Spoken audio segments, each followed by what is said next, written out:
Hey, everybody, welcome to Friday. It's Tom and James, and we have some big news to share. Listen, we're going to be getting into the vaccine, and we're also going to get into this. Two big items today that are a huge concern, and I think we need to recognize where we are at this time in this world. And folks, I do believe that the time is very short, but listen to this. Out of New York State, the NewYorkSenate.gov, so you can know that we are not making this up.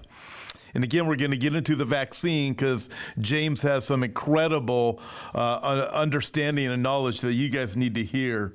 As people keep asking me what's going on with the vaccine, should I do it, should I not do it, what's in it, we're going to get there in just a minute. But first, we're going to deal with this because this is frightening. Assembly Bill A416 in New York. This is not fake news. There's a lot of fake news out there. This is not. Again, you can go to NewYorkSenate.gov, check it out for yourself. So get this. Here it is. Introduced, I'll read a little bit of it. I'm going to have James comment. Introduced by Emma V. Perry, read once and referred to the Committee on Health, an act to amend the public health law in relation to the removal of cases, contacts, and carriers of communicable diseases who are potentially dangerous to the public health. Now listen to this. Removal and detention of cases, contacts, and carriers who may be dangerous to public health. The provisions of this section shall be utilized in the event that the governor declares a state of health emergency due to an epidemic of any communicable disease. Local health departments may order the removal and or detention of such a person or of a group of such persons by issuing a single order identifying such persons either by name or by reasonably specific description of the individuals or group being detained. Such person or group of persons shall be detained, get this, in a medical facility or other appropriate facility or premises designated by the governor or his or her delegee and complying with subdivision 5 of this section. Now this goes on and says a lot more. A person who is detained pursuant to the subdivision 2 of this section shall, as is appropriate to the circumstances, have his or her medical condition and needs assessed and or addressed on a regular basis and be detained in a manner that is consistent with recognized isolation and infection control principles in order to minimize the likelihood of transmission or infection to such a person and to others. The document has a lot more to say, James. That's just the opening parts of the document. I read this. This says we can come and detain you if we determine that you're a public health problem. I mean, and how are they going to determine? Did you have a chance to read this? Yeah. Look, I'm not even going to get into the legal issues, okay? Let's not get into the constitutional aspects of all of this, right? How about we just take one moment to have a conversation with respect to how they even substantiate who is a health risk? Where do they come up with who the health risk is? Where's the research in being able to determine it? How do you determine how the body of one person is going to respond to the presence of another person from within the context of what that looks like? Am I at health risk if if I've had COVID already and now I have the antibodies and I'm not wearing a mask and I'm in the presence of people who do have one? I mean, Tom, where does this start? Who makes that determination? I mean, that's the question that I'm asking. Think about this for a minute. All this does is open up the door to be able to find justification for malfeasance. That's exactly what this is. There is no real solid determination to be able to make any kind of understanding as into what it actually does.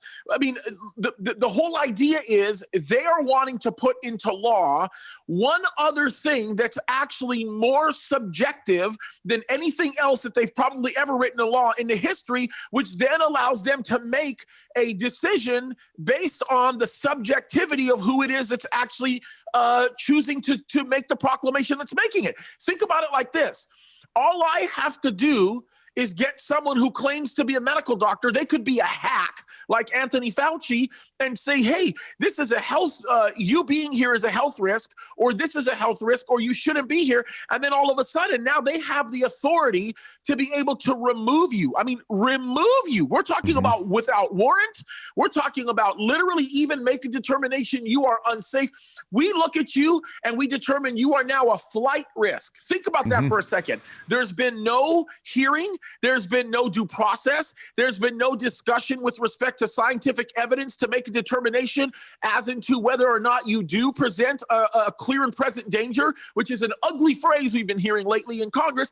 I mean, where is the objectivity in any of this? Where is the First Amendment? Where's the Fourth Amendment? Where is the Seventh Amendment? Where's the Fifth Amendment? Where is all of this? It's all being shot straight to hell where it came from. Yeah. What are we doing here? Yeah. So I look at this. Tell me if I'm reading this correctly. All right. It appears to me they can come, arrest you in your house. Like you said, no warrant. Forcibly remove you. Forcibly remove you. Take you to a location, a camp, and say it's for your safety and the safety of everybody else.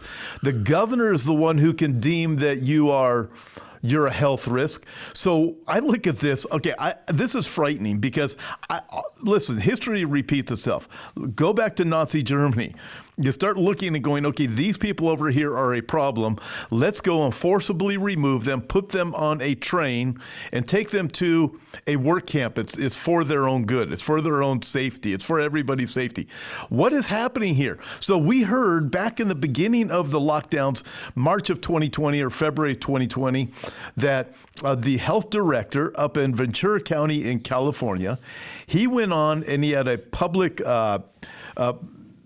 disclosure. He has the press there and a press release or whatever it was. They're there, and he says, we are going to remove you from homes if you're a problem, and we're going to detain you at an undisclosed location or another location. Remember that? Now, everybody jumped on there when you and I started reporting on that, saying, look, I saw him, you saw him, and everybody said we were lying. Now we're seeing this is in writing, New York, this is an assembly bill. Again, the number is A416. Anybody can go and check it out. This is absolutely disturbing to see what they can do. Now, think of who they can label. They can label, let's say you have a big gathering, and they've decided that big gathering becomes a super spreader. Well, let's take everybody that's there. Hey, we got faces that are there. Hey, how about people that were at the White House last week? I mean, you start looking at, what about people that gather at churches? Well, you're a problem for society. I look at this, and this is unbelievable. And folks, I think of this also, James, like this. When people were warned in Nazi Germany for a long time, hey, this is going down, they would hear the rhetoric. Hey, it's going to go this direction in Germany. It's going to go this way in Poland. Some people fled. They listened early on. Many people did not. And you look what happened to the Jews there. And then you look at what's happening here and you go, what is really going on? And I think these are the things that we are warning people of, James. This, to me, ought to alarm every single person. And the strange thing is, there's going to be a bunch of crazy people out there that are going to think this is a great idea. It's wicked. Let me read in section 1, subsection 2, what this actually says. I'm just going to read it again. Pay very special attention to the words in this. This is insane, right? Upon determining by clear and convincing evidence that the health of others is or may be endangered, right, by a case, contact or carrier, or suspected case. Tommy, yeah. Suspected case, contact or carrier of a contagious disease that, in the opinion of the governor, Yeah. Forget the clear and convincing evidence.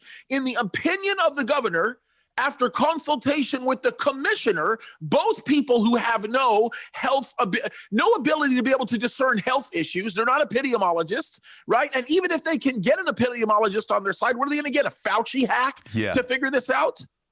Okay. Had a burp. Almost wanted to barf right there. Look at this. After the consultation with the commissioner may pose an imminent and significant threat to the public health, resulting in severe morbidity or high mortality, the governor or his or her delegee, including but not limited to the commissioner or the heads of the local health department, may order the removal and or the detention of such a person or group of such persons. That's by right. issuing a single order identifying the persons either by name or reasonably specific description of the individuals. You listen to me. They are even leaving it subjective to the description of the person. If you look like him, then I can subjectively remove you. Okay, I got to ask you this. I'm going to throw this right here based on everything you just said. You said group, if you just look like this, whatever. So remember what happened in New York with the Haredi communities? Oh yeah. And all that de Blasio and Como have been doing against them. And I look at this document. So what are they saying? We're going to take these group of Jews? I mean, I'm looking at this going, this is so open-ended for evil and wicked things. And I am hoping that people in New York will look at this right now. Again, this is online. This is public information. These people are breaking the law. These evil. People are not real Americans. I'm sorry to say this. They don't care about what we, the people, have the consent. They don't care about the fact that we have the consent to govern in something like this. They want to take away every bit of it. It's the same kind of caca that they're doing to the president of the United States right now. He gets up there. Let me get this straight. He gets up there. He stands in front of a crowd and he says, I want you to peaceably, we're going to all peaceably walk over and make our voices known, right? And he's inciting violence, yet you have Maxine Waters who stands up in front of everybody and says, I want you to disrupt them. You've got the attorney general at the time. This is supposed to be the guy. This is supposed to be the guy that is the literal one of the arms of the law enforcement community of our nation, who says, hey, the president's wife said that when they go low, we go high. No, I say when they go low, kick them. Yeah. Now you tell me this. How about the fact that Kamala Harris, this is Kamala Harris, she basically says, hey, listen, this is less than a month ago. She says, hey, listen, they're going to be rioting in the streets. They're going to riot before the election. They're going to riot after the election. And we should let them riot. We should let them be doing these things because this is the process and this is the way it is. Now you tell me. Yeah. How about the fact that we talk about these same people who say, if you wear a 1776 hat or whatever, you are part of this violent terrorist organization, yet you, to justify while the rioting is going on, to justify your actions, you are talking about 1776. You're talking about no taxation without representation. You're talking about the Boston Tea Party. You're talking about all kinds of things. You even invoke Lexington. Really? You're going to invoke Lexington to justify Black Lives Matter doing the wicked, satanic, evil things that they're doing in destroying generations of wealth, targeting 75% of the businesses just in the Valley alone are Jewish owned, to target Jews, to embrace a guy like Louis Farrakhan that says we should step on Jews like cockroaches, like the cockroaches that they are. Twitter says the president is inciting violence and they shut him down, yet they have the Ayatollah Khomeini say death to these people. Yeah. These people are crazy. Yeah. These people are absolutely nuts, and they are staunchly unconstitutional. Yeah. They have no desire for people to have free speech. They could care less about free speech. They believe in free speech as long as that speech supports their disgusting narrative. And that's exactly what we're seeing right here. This is disgusting. Yeah. We should be upset. And I'm sorry, I don't mean to sound harsh or difficult about the whole situation, but here's the bottom line, right? I don't believe in violence. I don't believe in the incitement of violence. I think it's ridiculous. We should never, ever support violent action, ever. That is ridiculous. There is no way on God's green earth we should ever be the type of people that get behind anybody who does any of those things, whether it be Antifa or whether it be the stupidity that was done on the Capitol on the 6th. fixed. But the bottom line is we should and always should have the right to be able to speak out against the wickedness of what these people are doing. Yeah. And I look at this, all these things are so evil. And again, back to this document, James, I look at this, they actually, I mean, it's still hard to believe. They've actually put it in writing. They want to pass this. I got to read this, and then we'll move on, because I know people want to hear about the vaccine. But this also says, section 9, or number 9, a person who is detained in a medical facility or other appropriate facility or premises shall not conduct himself or herself in a disorderly manner, and shall not leave or attempt to leave such facility or premises until he or she is discharged pursuant to this section. And this whole thing just goes on. This is detention camps. These are, this is what they're planning right now. I am troubled. So this is the governor of New York. We look at this administration that it looks like this globalist administration that is coming in, or, there's still people saying they're not going to make it. Trump's still going to be it. Listen, you look at what the threat is that comes from the Biden Harris administration and all of the evil. What's going on in New York is going to threaten every single state in the union. And I do know it's going to threaten the whole world. What's happening? What's been going on in China for a long, long, long time, you and I have said for years, is going to be exported to the rest of the world. Well, guess where we are in America now? And they actually put it in writing. Well, look, a detention center. Just that clause that you read alone, think it through for a second. Look, it legally makes it akin to a prison. Yeah. A person who is detained in a medical facility or other appropriate facility or premises shall not conduct himself or herself in a disorderly manner, and shall not leave or attempt to leave such a facility or premise until he or she is discharged pursuant to the section. Let me tell you what the interpretation of that is.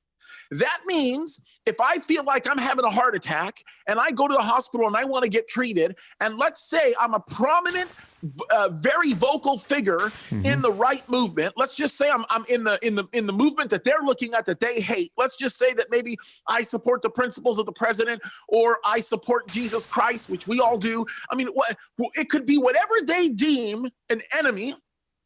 They could say, oh, we know you came in to get treated for a heart attack, but the reason why you had the heart attack is because there might be another health issue that actually might be dangerous to everybody else, so you are not allowed to leave this place. I know you came in to get treated, but you cannot voluntarily leave because we are detaining you now because we reasonably suspect that you might be a danger to the health of other people. So now the place you went to go get medical treatment has now become a prison, and if you choose to walk out of that hospital, you now can be committing a crime. It would be like escaping a prison. Yeah, it's just unbelievable. And this is the new America. And I'm hoping that people just look at this and realize and wake up to what we've done in this country, where we are, and this is not good. Okay, I'm going to shift gears here for a minute because Can I stop and just say one thing before you shift gears? Yes, please. You people in New York, you better kick and scream. You better use every legal tool available to you. You need to file lawsuits against this thing. This is unconstitutional. I know that there are attorneys that will represent you in this. You need to take a stand and not assume that somebody else is going to take care of this. You need to vote these imbeciles out of office. You must, because your freedom is at stake. Your freedom is at stake. You're free. I'd even say your lives are at stake. Reading what I'm reading right now, saying, just on a whim, they can decide they're going to lock you up. This is bad. This is very bad. It's amazing what the coronavirus has been used, how it's been used as a tool to change so many things in this world, and seeing that in something else. So you ready? Yeah. Vaccines. Okay. You sent a video to me by one of our friends, Rob McCoy. He did an interview. It was just fantastic with Bobby Kennedy Jr. and Dr. Brain just farted. Judy Bakovitz, right? Mm-hmm. Okay, so was an incredible video. It's 2 hours long. It's well worth watching. I would recommend everybody to watch it. But there's very disturbing things when it comes to the whole pharmaceutical industry, what has been going on for a long time, which is not a surprise to a lot of people. But nevertheless, what are some of your takeaways you got from the information that we've been getting? Well, the gist of the takeaways is there's a whole series of illegalities that are taking place with these people that continue to manifest its ugly face. And with respect to vaccines and what's going on with vaccines right now, all it is a big, satanically inspired, ugly, money-making, racketeering organization, basically. And it's really, really bad. And there's a lot of history that goes back with this, right? Right down to the point where when they started making these vaccines, it was originally under the auspice of some kind of a military operation where they were doing this. And one of the things that they realized very, very quickly was because of the nature of what they actually were, they were damaging people's health in like crazy ways. The health effects, the side effects were damaging in extraordinary ways because these vaccines, in essence, were becoming very poisonous to people because of what they actually do. Now, I would highly recommend that you watch that video because they talk about all the medical issues that go on, and my goodness, to talk about all the sequencing that takes place and what happens with RNA and what happens with viruses and viral load and how they deal with this and the research that goes into it and even how they test you for viruses. It's absolutely unbelievable. The bottom line, one of the things that they're saying, and they're not technically anti-vaxxers, but what they are saying is they're saying a good vast majority of the vaccines that are out there are very, very dangerous in many ways, and in many cases, very, very unnecessary. And it's very interesting that you would think that through, but that's exactly the kind of thing that goes on here. And by the way, I just want to say, I think that it's important to recognize this. Every single one of these statements need to be validated and searched and verified with medical professionals, right? I don't want you to watch a video where you hear some guy say vaccines are bad or good or this or that and not actually take the time to go ahead and to research it. But the gist of the way the vaccines work is really simple. Vaccines are immune. We'll just say that. And there is a pun on words there, right? Vaccines, the people who manufacture vaccines, they are immune basically from undertaking legal liability based on recent laws that were passed. And I'm not going to say recent, laws within the last 30 or 40 years. If you are a vaccine manufacturer, right? And by the way, there's a reason why they call it vaccine and not a medicine. Okay, if they call it medicine, then that means there has to be 5+ years of research to actually verify the fact that it's actually safe and the efficacy of it is actually what it should be or what it calls for. But that's the reason why they've come up with other terms other than that, because they don't have the stringent requirement necessary to be able to establish using these things in a very, very safe way. So what they do is they go ahead and they make all this stuff. And as they go ahead and they make all this stuff, the only legal requirement that they have is to list every potential side effect. And some of the most common vaccines out there, including the flu vaccine, ready for this? How many potential side effects, Tommy? It was you watched the video. I think it's 400. Was that right? 400 potential side effects, right? Including things like autism, including all kinds of cardiovascular problems, including muscular problems, including diseases that relate to food allergies, including a whole host of autoimmune diseases, because in essence, what you're doing is you are preventing the body from doing what it knows how to do as it was designed by God to do, and you are getting the body sick, and then the body is incapable of being able to manage those types of sicknesses. And that's exactly what goes on. When I was a kid, I remember getting chicken pox, right? When I was a kid, I remember getting all those things. Now, time goes on. Your body is immune from that stuff for life. You don't have to continue to get poisoned in order to get yourself immune from it, because if you've already had it, your body has developed the immunities to be able to fight it. Now, from what I understand, here's one of a few problems with the vaccine. You get a vaccine for something like measles, let's say.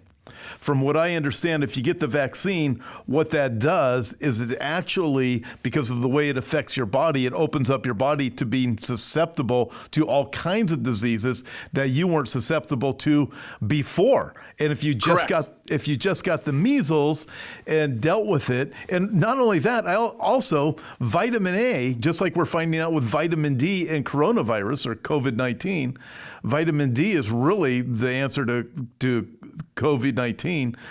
Vitamin A to some of the other ailments from the past that were extremely bad, but the vaccines came in. And then, correct me if I'm wrong here, but I believe they said there were 22,000 people in the case study for the coronavirus vaccine. Correct. And they came out with basically almost no bad side effects. But they knew something going into it. They knew before they gave the 22,000 people the coronavirus vaccine, they knew that anybody who had any kind of an allergic reaction to various things was susceptible to the anaphylactic reaction where you stop breathing. Right. From the vaccine. They knew. So they never tested anybody with those things. So they removed anybody that had an allergy. They removed them from the testing group so those people weren't tested. So when they tested the 22,000, it eliminated the people that would have a reaction. And they said 7% of the people will have this adverse reaction. Yes. That's bad. And this still doesn't take into the effect of all of the other 400 things that come from just a typical vaccine. And we've been hearing for years that autism was a vaccine problem. And they've been denying it. They have case study after case study, lawsuits now. They're finding a way to go after these companies, and I hope that they do go after them. This is evil, and the things with Dr. Fauci are unbelievable, where he has had his hand. And James, this is going to tick off a lot of people, but he strikes me as one of those evil doctors in one of those James Bond movies that's trying to take over the world. And he's an evil man. He is an evil man. And you look and you go, people don't believe us. All you got to do is start doing the research on Dr. Fauci and don't listen to the news that they're spinning to you. Look at the real facts of what's really been going on. Yeah, we should put that video in the show notes, just because I think it's well worth watching in the description. Hey, Gabe, can we do that? I'll get you the info for the video. We'll put it in there so everybody can click on it and watch it. They need to. In fact, I already text Rob. I told him we were gonna let everybody know that you need to watch it. It's a long video, but it is well worth. Very educational. Yep, absolutely. And it drives me crazy, but it just goes back to the kind of corruption that we're looking at right now. And this was Anthony Fauci taking advantage of what he knew he could create as a pandemic to make the world panic and make a bunch of money and fill his pockets with it. He has a vested interest in the companies that are making the vaccines, and he also is the one that regulates whether or not the vaccines are used. Yeah. It's corrupt. It is absolutely corrupt. And from the time when these pharmaceutical companies could no longer be sued for a vaccine, suddenly all kinds of ailments have come to the American people, and they just list them in that video. They just go right on through them, and you start to go, that's why I got that. That's why my kid has this problem. You start looking at this and going, this is disturbing. The numbers went off the charts from the time when they can no longer be sued for vaccines. Just off the charts of the ailments, that's absolutely the right. diseases. Horrible things. We are being lied to. Listen, the only thing we know for sure is that God's word is absolutely true. James, one of the first sign that Jesus said when the disciples asked him, what's the sign of your coming and the end of the age? The very first sign he gave them was, be careful that nobody deceives you. And we are being deceived everywhere. Do you got any final closing thoughts with these things? Listen, guys, more than ever, we need to lift our voices up. We need to be speaking, guys. We need to be vocal. We need to not allow people to get away with the things that they're doing. And by all means, we need to start having conversations with as many people as we possibly can, because we have 2 years to mobilize. to get rid of these lawmakers. These lawmakers need to be gone because they are doing evil. If you want to get ready for the next presidential election, the way you get ready for the next presidential election is you start dealing with the locals. You start dealing with all the people that are locally involved. You start really getting your hands involved. You do if you're in the state of California. My God, we are so close to recalling Governor Newsom. Let's get that done. We're only a few 100,000 signatures away. Let's get it done like we've never done it before. This is the whole story of what happened in the state of Florida, because Florida got such a great leader as a result of the Floridians choosing to say enough is enough and to bring in this guy to do this. DeSantis has done a miracle in that state. I mean, right down to the fact that they literally called the election by 9:30 and there were no debates. Why? Because he was running a tight ship. Yeah. He was doing everything that he needed to do to get it done right. Yeah. And we need to do that everywhere. Yeah, their state's open. They don't have, you look at California and New York being closed down for coronavirus. Then you look at Florida and you're thinking, hey, you guys are open. Hey, wait a minute. We're being lied to. I mean, the deception, again, is just off the charts. And listen, I can't encourage everybody out there enough to be in this fight. We don't know the hour or day that Jesus is going to return. Listen, I hope he comes back before tonight. But still, we don't know when. And we need to be in the fight. We need to be pressing forward in righteousness and truth. We need to be sounding the alarm. God has called us to be watchmen. We're watching, and we can tell you there's an enemy out there. This is what God has told us to do, so therefore we do it. Folks, get involved. Get involved. This stuff is off the charts. Watch that video with Rob McCoy. And also, if you're in New York, read it. A416. That's the Assembly bill. Final words, James? Just that, and look up. That would be the thing that I would say. Look up, because Christ is coming sooner than you think. Yep. And I think more than ever, we need to have that be our motivator for the way that we stand and fight. I can't think of anything more important to say than that. Amen. Look up. Your redemption draws near. Listen, until next week, God bless. Hopefully we aren't here, but if we are, God bless.